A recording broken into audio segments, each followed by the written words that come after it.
Well, hello out there. Thank you for tuning into today's episode. You could be tuning in to us on the Ivy podcast or the Workforce Agility podcast. Regardless, we want to thank you for spending some time with us. I am your host, Angela Alberti. Very excited to sit down and chat with Steven Sorrow. He is the principal recruiter at Counterpoint Solutions. It's an interesting time to be in the world of talent. I think things are at a very pivotal time in terms of transformation and technology enhanced methodologies that we didn't have in place before. So Steven, thank you so much for spending some time with us. Give us a little bit of background on yourself. Angela, it's a pleasure to be here. Background on myself, I am a recruiter and I focus in the creative marketing technology space. Counterpoint Solutions is a business that I founded in 2017. And I love helping people find jobs. That's really why I started recruiting many years ago. And I like helping people find jobs, and that's. You have to like it. It's like you either love it or you don't, right?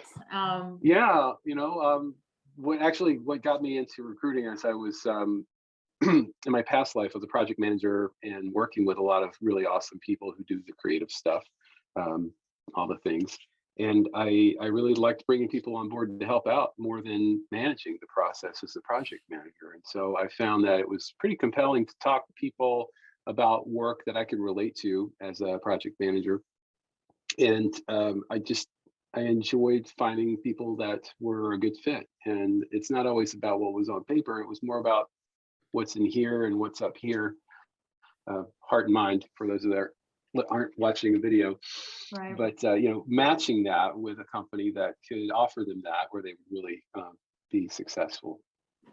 That's fantastic. And I've said this before, I think that there's something sacred when you have somebody's livelihood and career in your hands and being able to place them. So it's interesting to me how you found that balance, maybe some of the logistical skill sets that you've picked up in project management and that empathetic people person.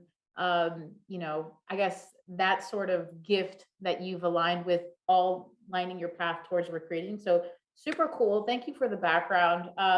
Before we get started into our regular questions, we're going to do a round of fire and ice.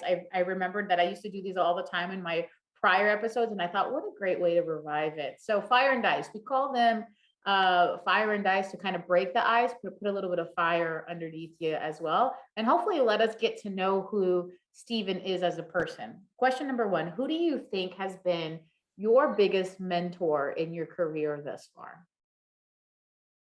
Oh my God, I'm going to sound like a self-absorbed asshole because I can't tell you that there's someone who's been a mentor that I feel has really shaped my career. Well, maybe personally, let's say that. Has anyone been a big mentor for you personally, professionally? Maybe that person has transcended themselves into your professional life. I'm going to go with my kids. My kids have definitely helped mentor me. And I mean that because they've taught me a lot of patience. Yeah, they tend to do that to you. They tend to do that. Patience in the process, patience in how long it might take to negotiate. Very basic things, but very important things. I agree. Yeah. I mean, they certainly do teach you a thing or two. All right, question number two. What do you think is one of the best tools that you have in place that helps you stay organized and on top of the many different things that you've got going on throughout the day? I think there's always room for additional organization. Right. Personally, I've tried pretty much every organizational tool out there, I believe. For me, it's a blend of digital and physical. I'm old school in some ways, so I write it down every day. What are my top 5 things that I want to accomplish? And, I've used some project management tools in the past, whether it's Trello or ClickUp I was using recently. Not sure I really dialed that in too well. So for me, it's really making notes, usually save a draft in my email folder and adding a few reminders in my calendar, but most of it's physical notebook. Isn't that amazing? And I don't think it's old school. I just think that there's something that happens whenever you visualize what your goals are and you tactile. see them. I'm a very tactile person, and it's very tactile for me, especially when you do that. Cross that one off. Oh my God, it feels so good. Done that one. Done. Yeah, yeah. Plus That's you can great. doodle, and who doesn't like to doodle? You know? It helps while you're on the phone making those calls. Yeah. That's that. Okay, last question. Are you a morning person or a night Yes, owl? absolutely. 100% morning You didn't person. even let me finish the I'm question. getting You're up like, earlier and yes. earlier every day. I love the mornings. Yeah. Yeah, same here. I think I can relate to all the things that you said. I know our listeners are. Your kids have taught you a few things. Um, you live and die by writing things down, and you're a morning person, like myself, across the board. So awesome, awesome. Thank you, and congratulations. You survived the round of fire and ice questions. Oh. Let's hop into the real questions. Give us I mean, you let us know a little bit about your background and how you found the staffing and recruiting industry in general by being in project management. But I'd like to know, what was that moment where you said, you know what, I'm going to start my own company. I'm going to start my own uh agency and try to build this from the ground up. Can you bring that to Sure. our Moment of clarity. I mean, it was over a period of time. I had the good fortune of working for someone else for several years, and I learned a lot.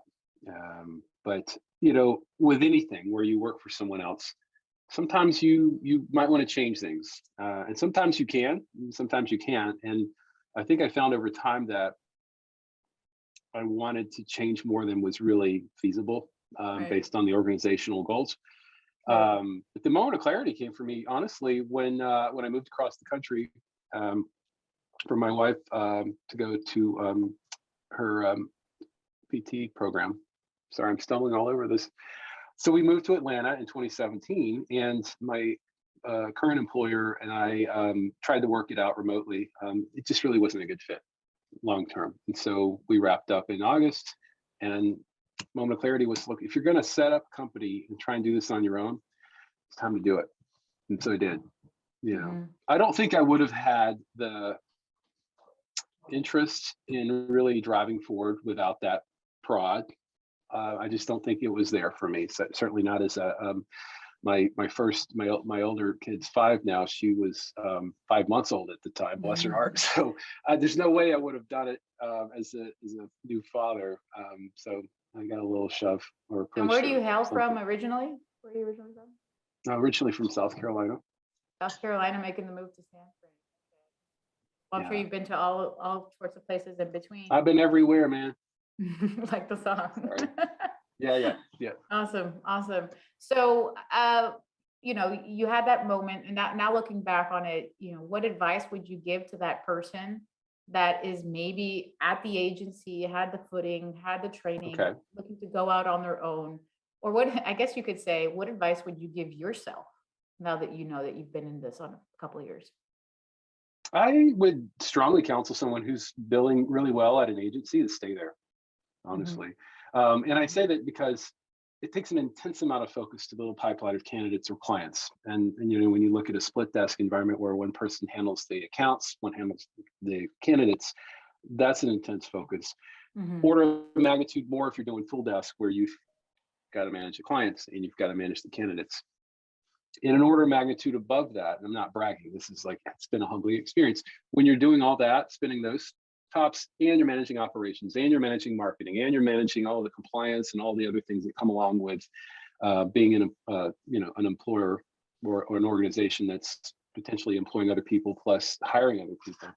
Mhm. So I would counsel someone to just look at the P&L that you think you're going to have, and make sure that you realize that there's going to be a ramp up period, and figure out, is it because you want to make more money, or is it because you want more autonomy? And make sure you have the ability to commit the time and energy, and have the right mindset, which is every failure is just a step towards success. Small failures here and there, things that you didn't think about, things that you need to be doing more of, things that you should write down on your notebook you Mhm. know So part of that learning curve. That's Yeah, that's some very but I good mean, it's a advice. fascinating thing. I've been so impressed at how much it takes to run a business. So now I have a whole set of respect for organizations that have grown from 1 to 10 to 50 to whatever they are. That's absolutely right. Especially the more bootstrap organizations. You know, Yeah. I mean, I'm taking that personally because I'm one of the co-founders at My Base Pay, which is an outside company, and boy, are you right about some of the things that you said? I mean, you figure a lot of stuff out that you just didn't know really Mhm. existed in the world of operating a business in general until you actually live in those shoes. Um, so some great, advice full of wisdom. Now let's talk about the current market and what you're experiencing. What do you think are one of them? And I think I know the answer to this, but to our audience, what is the most challenging thing that you're facing right now as a recruiter? Personally, as a recruiter, the most challenging thing is making a meaningful connection amidst the noise. There's Oh, so many job wow. openings out there. Okay, so you did surprise me. All right, There's so perfect. many there's so many job openings out there. People can click one click apply. Hmm. Automated emails, phone calls from random recruiters, sometimes for me. I don't do a lot of cold calling candidates anymore. And we can talk more about that, but I just feel like people are more prepped for an email. But making that meaningful connection where there's a response because there's so much noise out there. Um, Sometimes if I'm talking with someone who's like a digital project manager or a designer or a front end developer, and I actually get on the phone with someone, I've usually done a lot of research at that point, and I know unless they screw it up, they got the juice. They got what I'm looking for. I just need to make sure that they're motivated and that there's a Hmm. match in terms of all the other things. Hmm. Compensation being a large challenge these days, but the meaningful connection is important because if you can make a meaningful connection with someone and you have a decent array of jobs, there might be a match. Might be, and I'll take might any day long. But if you don't have the connection, it's a very transactional thing, and you're not going to get the respect that you need to get them through the process. And it's not a disrespectful thing if someone takes a job offer before you get them there, but it's helpful if there's transparency. So how long do we got? I'll ask people just almost 100% of the time. I'll ask them, how are your other interviews going? How close do you feel like you are to an offer? And I'm not doing that for leverage. I think leverage can be helpful sometimes, but I'm doing that to understand what's our roadmap look like? Do we have a week? Do we have 2 weeks? Do we have a month? And things can change overnight. But that Hmm. meaningful connection is so important. And there's so many people contacting them now, so many jobs out there that it's hard for them to, how do you differentiate yourself? Wow. Yeah. And what is that advice? Because you are in a very high demand niche within the technology sector in a local, and I'm sure you guys are you're placing and interviewing candidates all over the place, but also based in a high demand niche in a high demand region of the world in general for the world of technology, and that's San Fran. What is your advice for the current talent shortage conditions? We simply know that there is not enough supply for the demand.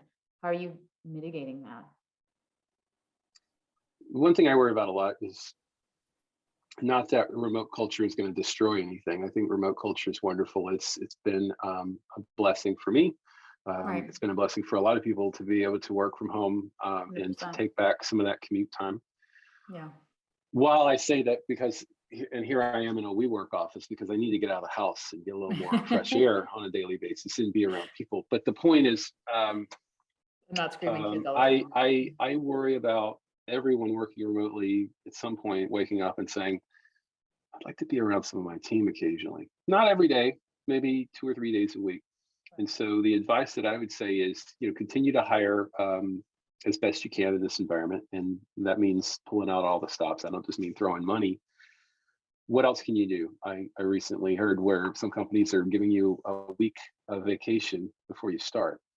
That's brilliant. I mean, yeah, we want you to start on Monday, but take a week off if you weren't thinking about it. But the challenge I think and the recommendation I would have is don't put all your eggs in the remote basket. Try to have some center of influence somewhere. And if you set up your shop day one remote and that works for you, great. But I think there's going to be a reversion back to having some in office. A lot of the hiring that I'm doing oftentimes is regional. It may not be local to San Francisco, but they're on West Coast. They could come to San Francisco Right. once a month if needed. It wouldn't break the bank. Awesome. Some sound advice in this digital remote world that we're living in. Now, any ideas or trends that really excite you the most in the staffing and talent acquisition space in general? In staffing and talent acquisition, I see more on the talent acquisition side, on the corporate side, that's very interesting, and I think it is exciting, and that's that there's a much more even playing field now for minorities, people of color, um, that wasn't there 10 years ago. There's still a lot of work to be done. And here it's hard for me to say this and really feel the impact because I don't, even if I try to, but I see it day in and day out. There's a lot more focus on the employee experience and allowing everybody to have a voice and a seat at the table. And to mean that and not just it be, sure, we'll take some feedback into consideration. You know, a lot of organizations are moving away from, well, 60 years ago, personnel department to human resources, which is a data term, to now employee experience. And I think that's a trend that I really like to see because it helps folks, especially who want to be taken seriously, have more voice in how the company is moving. Whether it's, you know, I don't know, I'm stumbling here. But whether it's something like, you know, how they're interacting with the end customers, maybe they're selling a product that's having some issues, Yeah, or maybe just how they interact with a certain subset of the population. that's awesome. So I think, you know, overall, it's the diversity and the movement that's happening within the diverse workforce makeup and seeing people in positions that perhaps we wouldn't have seen 20, 30 years ago.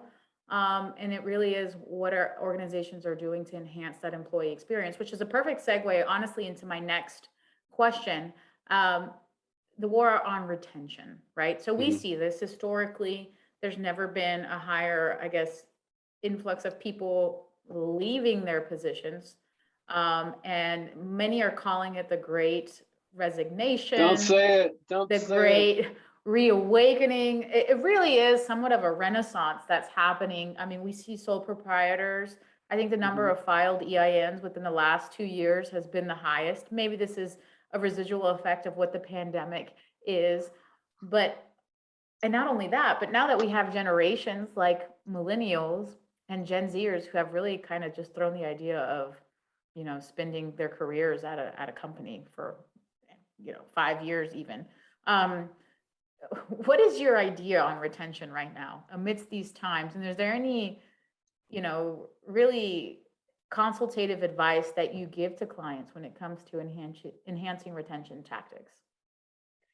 Um, sure, a lot of executives stay up at night worrying about this. I know Right. I would,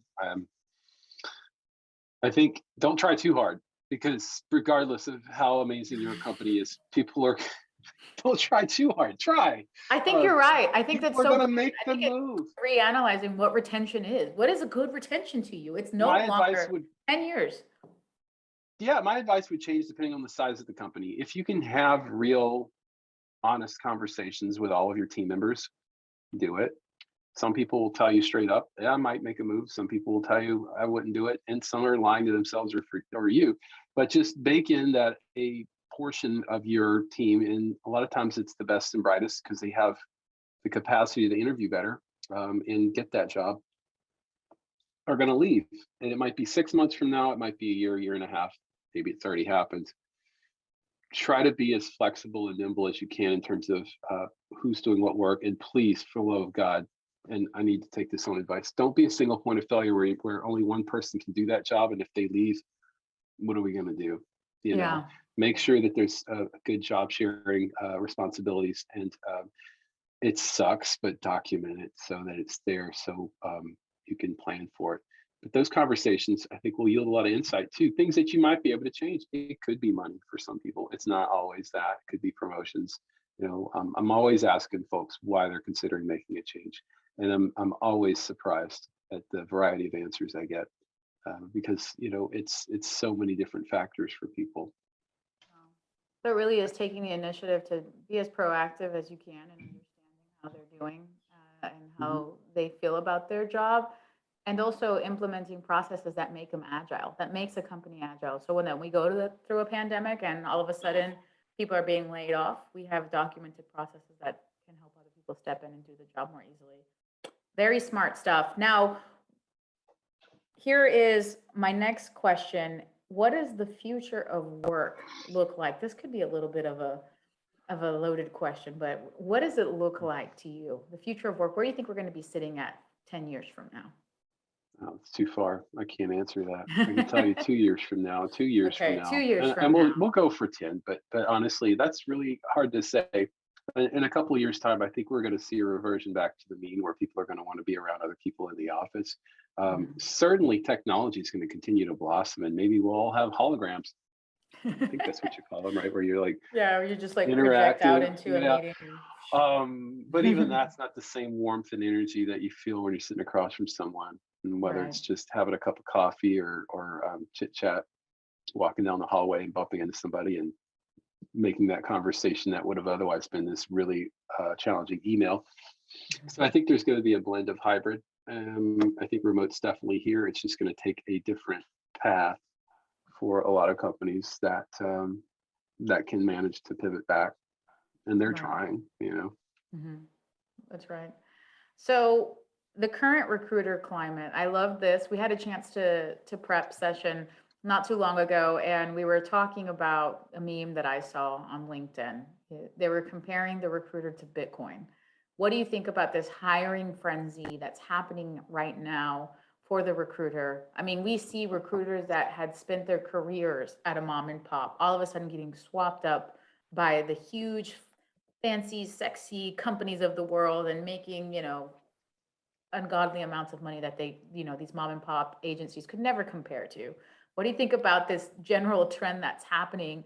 And what advice would you give to that recruiter that did make the move all of a sudden and is finding themselves in a very different corporate environment thanks to the trend happening within the marketplace right now? Well, I mean, there's always ups and downs to these sorts of things. Yeah. My advice would really don't just follow the money. Find a place that you're going to be passionate about. There's a lot of wonderful recruiting companies out there, but there's a lot of them where you're potentially going to feel hamstrung. You may even pick up on some toxic work environments. It comes with the territory. It's a sales type of environment, and in some companies, they're not incentivizing the right things. And so I would tell someone, if they're looking to make a move, especially from a mom and pop where they know everybody, they really Hmm. got a good handle on their niche, and now they're going to do something else. Sure, maybe they're going to double their base or whatever, or their unlimited commissions, all the things that they'll come up with to woo you over. If you don't have a really good handle on what those metrics are going to look like at the new place and what your success factors are going to look like a year from now, the market may be dramatically different, and you may be showing up at the top of their P&L and on your way back out, despite your best efforts. Yeah, absolutely. All right. So as we're wrapping up today's session, I just have a couple more questions for you. Yeah, Uh, Say that I always think that this industry is not an industry. No one grows up wanting to be in recruiting, to be honest. It's just like it finds you and it like sucks you in like a vacuum, and then you're in this black hole vortex, right? What is yeah. that advice that you would give to somebody that is a newly inductee of this industry coming from a completely different scope or space of work? I would definitely tell them to go work for someone else. Don't just hang out your shingle and say I can recruit. It's really helpful to learn a process. You may change it over time, but every organization of at least a modest size has formal process for how they engage with clients and with candidates. Go there minimum 2 years. Hmm. Your first year, you're going to think you know everything. You don't. You're going to need more time. You'll learn a lot, and you'll have a better chance to decide if you want to go out on your own. You know, I think that was your question for people that are wanting to go out on their own or just join recruiting. Just join recruiting in general. Yeah, go work for a small to a mid-sized or a larger recruiting firm. Be very curious and learn as much as you can. Never stop asking questions and have fun. Yeah, absolutely. All right. Content diet. What things are you reading up on that you stay alert on that helps you within the industry or perhaps within the niche that you search for? I do try anytime I come across a new job or I'm talking with a candidate and they mention some term that I haven't heard, to be honest and ask them, tell me a little bit more about that. It doesn't change overnight, thankfully, because I'm not doing the Bitcoin recruiting. But I try to stay abreast of all the technologies that are going into website development, um, and current events are really important for me. It's not just the fact that it affects the economy and recruiting. I just really want to stay abreast of that. I don't have anything where I'm religiously reading every week. I know a lot of people read hundreds of books a year. I would love to be at that place in my life, So it's mostly just researching things that are directly related to candidates or jobs that I'm working on. You know. Yeah, I agree. I echo in on your sentiment. I would love to be at a place in my life where I can read books. But aside from work and being a parent full Yeah. time, it's hard to find the time. It's true. It's true. So where can we find you, Stephen? Where's the best way to get a hold of Stephen? Well, my company, Counterpoint Solutions, .com, you could find me there or reach out to me at Stephen at Counterpoint Solutions. Happy to chat with folks, especially anyone who maybe isn't a recruiter and is thinking about it. I won't tell you not to do it. I might give you a little advice on things to avoid and things to consider. Yeah. Awesome. Great. All right, Stephen, thank you so much for spending some time with us. Genuinely, really appreciate you sitting down and chatting with us and just giving us your general insights and thoughts on things that are happening within the industry and some advice for those that are going to be a part of the industry. Hopefully, there's a few listeners that take some value from that. I know I certainly did as well. And thank you to our listeners for spending some time with us. As I always say, time is a valuable thing. And the fact that you guys decided to spend some time with us today is certainly appreciated. We'll see you guys on the next episode of the Ivy Podcast. Thanks, everyone.